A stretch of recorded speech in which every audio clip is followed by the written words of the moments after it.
Strategic Study Center for the U.S. Army War College. He has his doctorate from the University of Cambridge and has worked for a number of American institutions such as Yale and Harvard. He's advised world leaders on policy development and is an award-winning entrepreneur.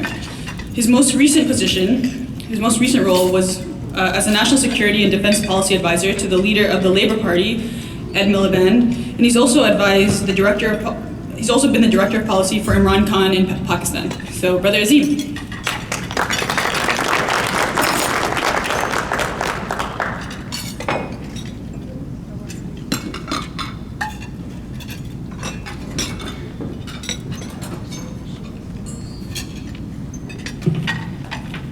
Bismillahirrahmanirrahim. Assalamu alaikum.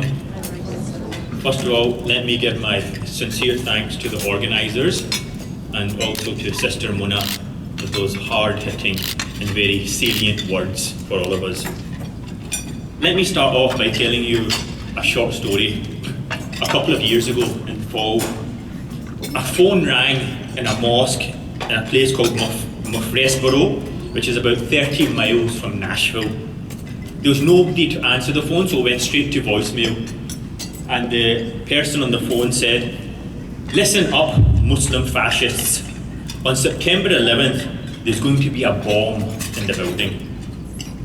Now you can imagine when the mosque administrators listened to this message, they were a little bit startled. They were a little bit scared, but they were pretty defiant.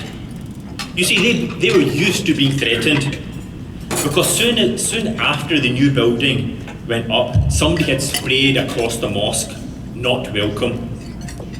And during construction, there was 2 volleys of gunfire on the construction site, and then somebody set fire to the building equipment. This bomb threat turned out to be a hoax, but it was only the second biggest threat that they faced that year. The biggest threat that mosque faced was not an angry crowd looking to burn down the mosque. It was actually the state court. You see, the community had hoped that this mosque would be open in time for Ramadan, but the local residents had filed a lawsuit, said that this mosque construction is illegal because they did not follow the proper zoning requirements. They also submitted a statement saying that this mosque would cause irreparable harm by the risk of terrorism generated because of the proselytization of Islam. Now, when this petition went to court, the judge, Chancellor Robert Corfu III of Rutherford County Chancery Court, he agreed with the residents. He ruled that even though all the permits and the zoning had gone through the proper process and it was all done correctly, for the mosque it was not enough. This mosque should be subject to a different standard than all the other religious buildings in this community. It was an explicit double standard, and he ruled that this mosque should be shut down. Now, the most shocking thing about this story is that it is not shocking at all. We all know how difficult it is to be a Muslim in the United States in 2017. Now, I'm not saying it's all bad. We've seen, for example, when President Donald Trump announced his first travel ban, thousands and thousands of people descended upon airports to protest. I was there myself, I've seen it myself at O'Hare in Chicago. Hundreds of lawyers literally descended upon the airport who had no rhyme or reason to be involved or concerned about the affair of Muslims, but they were offering free legal advice. But I'm not saying it's all bad, but what I am saying is that it is tougher to be a Muslim than it should be. So the fact that the mosque was shut down shouldn't shock us, but it's not always been like this. And it does not have to be like this in the future. We are not subject to forces that are beyond our control, and we have the power to change it, and we can change it, and we must change it. Now, I'm going to tell you a very short story which I believe encapsulates the situation of the Muslim community in the United States. This story was told by an individual called Azim Premji, who's a CEO and founder of one of the biggest IT companies in the world, in India, Wipro. And he told the story of a young man who went to this Indian village. And when he got to this village, he seen this very large elephant that the villagers used as labour. And this very large elephant was tied by one of its legs with a thin rope to a little peg. And the man was astonished to see this, and he asked the village elders, why have you tied this elephant to this little peg when he can easily pull this out and run off and be free? And the village elders told him, well, you see, when we first got this elephant, it was very small. And he tried to pull the peg out as hard as he could, and he tried and tried for many days, and he couldn't. Now the elephant doesn't realise that he's actually much larger, and he's actually much more powerful, and he can actually escape anytime he wants. Now I tell you this story because I believe it encapsulates the situation of the Muslims. Muslims have very deep roots in this country that go back centuries. The first record of a Muslim prayer space was in a plantation in Maryland in 1730. The first newspaper that recorded the call to prayer was in Union Square in New York in 1893. There's been reports of mosques in Michigan in the 1920s, in North Dakota and in Iowa. Today there's millions of Muslims across the US, and they live in New York, Chicago, LA, the suburbs of Minnesota, and the white painted houses of Tennessee. Muslims are white collar workers, blue collar workers, they're white, African American, Latino, and everything in between. But we have the power to change because we are part of the fabric of the society. Now, what I have learned during my career, I want to share with you. There's 5 things that I believe that Muslims have to do over the next coming decades that we need to prioritise to create a more harmonious, a more tolerant and safer environment. First of all, we need to influence, we need to advocate, we need to coordinate, we need to fundraise, and we need to nurture. And I'm just going to touch upon all of these very briefly. First of all, we need to learn to influence power. And this starts with people power. We need to bring up our kids to believe that if you feel strongly about something, it is highly probable that somebody else will also feel strongly about that. And when you get together with somebody else, when 2 people get together, you have an advocacy group. And all you have to do is set up a website, a Facebook page, get some headed paper, set up an email account, and straight away you have more power to meet your representative and influence the media than you would being on your own. This is what they call lobbying. We as a community need to learn who to lobby and how to lobby. Whether it's the mayor, the state senator, your congressman, or your local representative, any other elected representative. These people are there to serve you. You pay their salary. The best thing you could do is to get to know your representative. And that means get to know them personally without having to go to them with a complaint. This is a common misconception, a common mistake many Muslims make, is that the only time they meet their representative is when they have a complaint to make about something. That means going to a fundraiser or joining your local party. And when you meet your representative or a potential representative, there's only 2 things you should say to them. First of all, I'm very happy to meet you. And secondly, how can I help? How can I offer to help? The objective here is very simple, is to create a relationship and nurture it. Whether it's through a formal meeting or through a relationship, eventually you will be able to raise a particular issue, but the key is to create a relationship. Now the Muslim community, and I have been on many delegations to DC and to the European Union and elsewhere, they make the rookie mistake, which we all need to avoid, which is asking for too much. I've been on a delegation, for example, I think it was called the Day on the Hill, with a number of elderly uncles, all good meaning, all big donors to various political parties. Each one of them came with a different message to the representative. One of them started complaining about the Palestinian peace process, the other one complained about drones, one was talking about Iraq and Afghanistan. Then no matter who you're meeting, nobody has the ability or influence or power to affect any of these things. We have to concentrate on workable achievables. The second thing we need to do is we need to learn to advocate. Advocate means to change the opinion of those in power and all those that vote. And we have to learn the skills to advocate.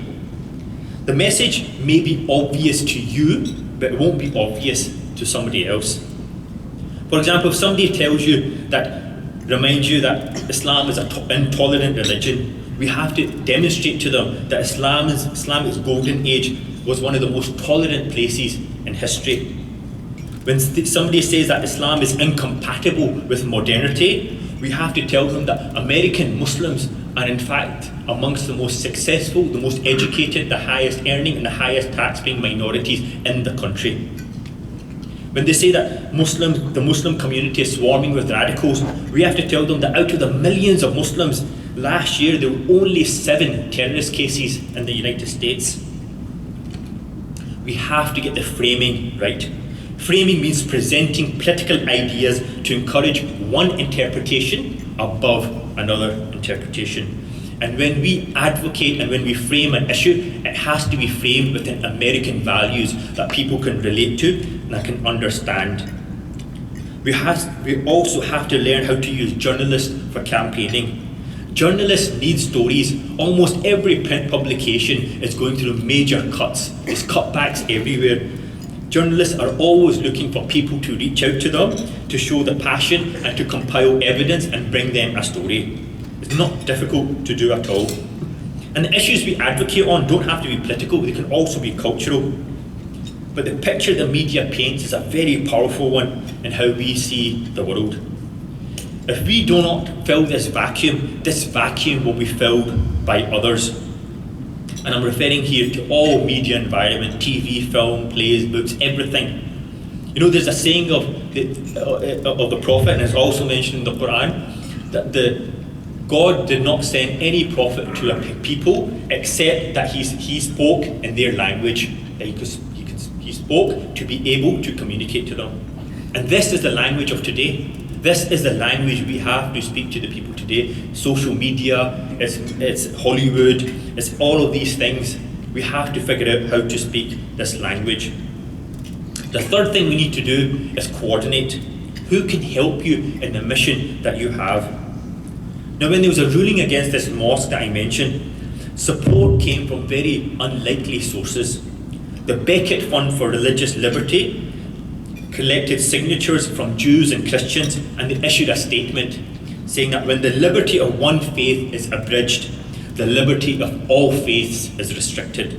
Therefore, we stand united in our dedication to the First Amendment and the inalienable right of all religious liberty for everybody.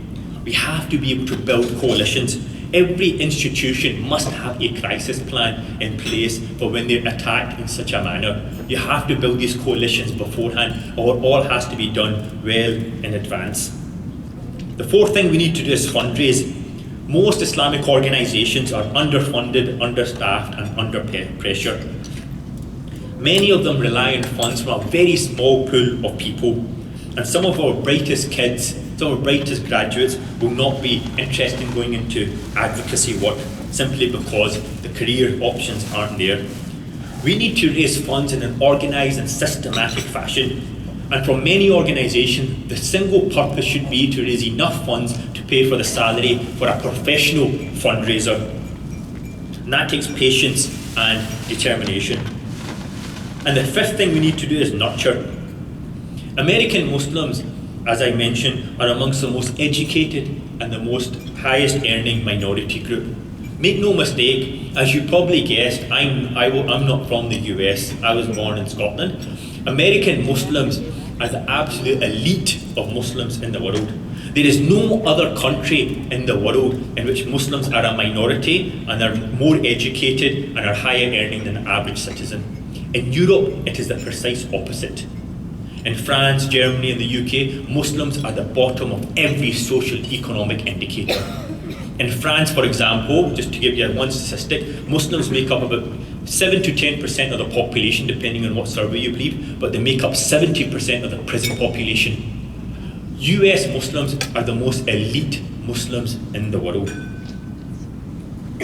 We have to be able to blend civic investment, civic engagement with this professionalism. And when it comes to civic engagement, we are well behind the curve. We need to nurture the next generation of leadership. more young people have to be able to consider going into politics as a career.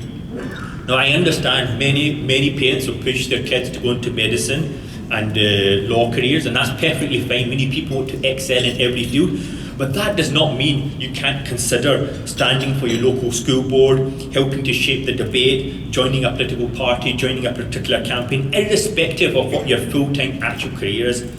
Every single person, every single American Muslim should be involved one way or another in a particular campaign or group, so that we can start becoming the next generation of leaders in this country.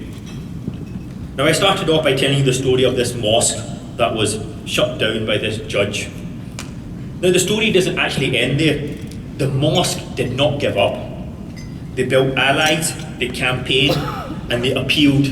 And in the same month, the mosque opened. A federal court overruled the ruling, and just later on that month, the mosque opened with a large American flag flying on its pole outside in time for Ramadan. So the question today is, what kind of country will your children grow up in? We have lived through this very difficult decade, many of us, and we've seen the warnings in advance. When Islam and Muslims are denigrated almost on a daily basis, but in order for that process to start bringing the healing, we all have to play a role. We all have to learn to influence, advocate, coordinate, fundraise, and nurture. Now, I'll leave you with a quote from Colin Powell. When somebody said that President Obama was a Muslim, he said, well, he's not a Muslim, he's actually a Christian. But the really right answer is, what if he is a Muslim? Is there something wrong with being a Muslim in this country? Is there something wrong with some Muslim kid, 7-year-old Muslim kid, believing that he too can be president of the United States one day? And Colin Powell is absolutely right. I believe over the next few decades, Muslims should be able to reach out and pursue any career and any job that they could possibly hope for, and without it being religion being an inhibitory factor. Now, we've seen that the difficulty that Muslims face in this country is not unique to Muslims just in the United States, but it's all over the globe. But the reality is that Muslims all over the globe actually look to the Muslims in the US to provide leadership.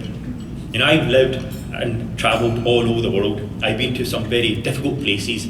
Last year I published a book on the Rohingya situation in Burma, where I made a number of trips and to see the reality myself. 2 years before that, I went to Syria during the conflict to see the reality there.